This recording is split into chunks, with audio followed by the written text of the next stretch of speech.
Welcome to NFL Live. Busy show today. We're taking you inside the sack secrets of the best in the business. Aaron Donald going to show you how he stacked up over 20 sacks a season ago. Kyler Murray brings a brand new offense to the league, but someone sitting on this set thinks that there is no chance it'll work in the NFL. We'll tell you why. And also, it is quarterback roulette time. Would you spin Derek Carr for a new quarterback of the Raiders' future, or would you stick around? More spins than you may think today. Welcome to NFL Live. Jack Collinsworth, Josina Anderson, Super Bowl champ Victor Cruz, and our front office insider Mike Tannenbaum.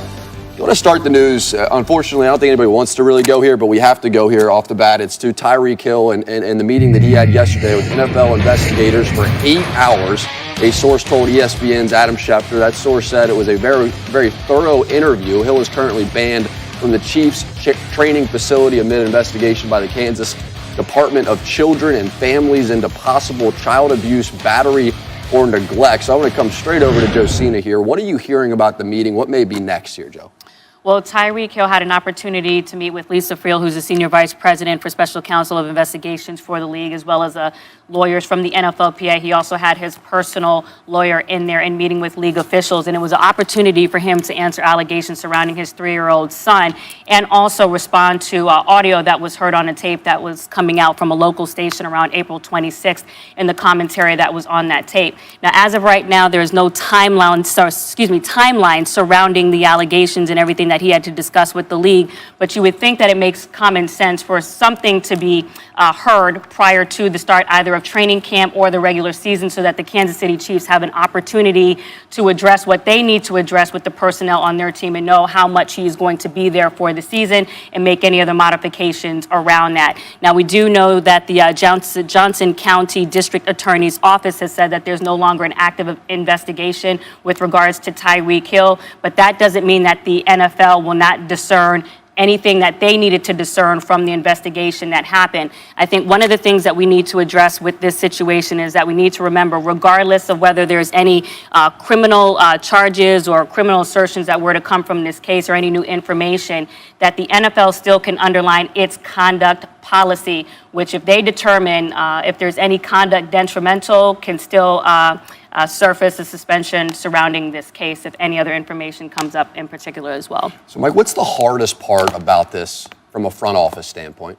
Yeah, I think Josina hit the nail on the head, which is, there's two different levels here in terms of standard of proof. So while there's no criminal case going on, at least no active criminal case going on, the league, through the collective bargaining agreement and the personal conduct policy, could still act. And based on everything that we've known or read and based on the track record of this policy, I think it's very likely that he will be suspended.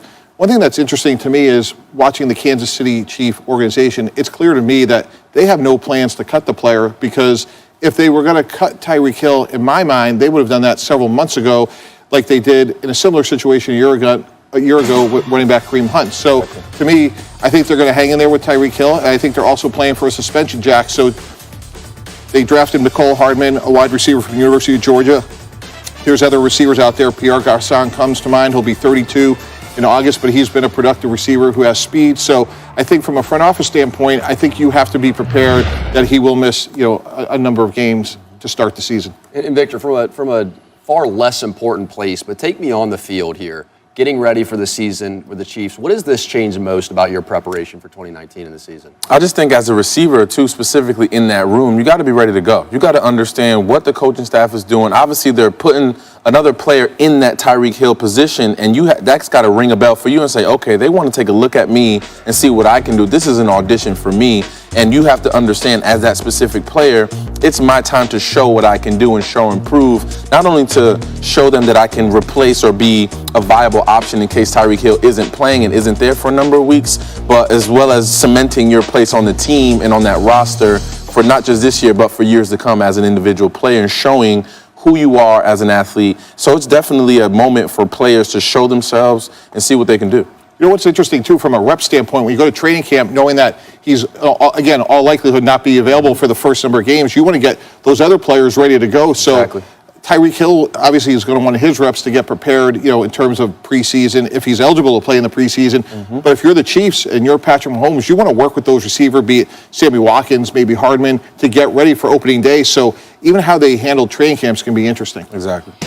Yeah, and it'll just be interesting to see what the league's take is on this, particularly when there's not an active investigation going on with regards to Tyreek Hill. And even when you go over just the first sentence of the conduct policy, in which it says, it is a privilege to be a part of the National Football League. Everyone who is part of the league must refrain from conduct detrimental to the integrity of and public confidence in the National Football League. So that is some broad language that is to be considered with regards to this case, and whether you feel like any of the headlines optically had any damage to just the shield itself, and regardless of just even separate of the allegations that came out during the course of this investigation. So it'll be interesting to see. And I think we were also in the green room making the discernment between cases that have video and cases that do not have video, and also how that works to either augment or reduce suspensions or the consideration of discipline after the fact as well. You know, and just from a front office perspective, I will tell you, you know, two words come to mind. I think the NFL is thorough, and I think they're fair.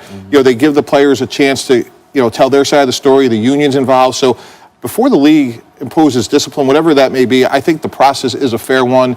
And sometimes it takes longer than we all want, but I think they're thorough and fair at the end of the day. Yep. Can I just quickly interject? Yeah. The reason why I think it's fairer is because that they learned from the Ray Rice situation, and they're doing a better job of letting the legal system run its course and going through the adjudication process and then weighing in, which is something that Roger Goodell said in May that he wanted to do with respect to this case, is wait for the legal process to take its course and then allow for the league to weigh in. Yeah. Okay. Let's get to something else happening.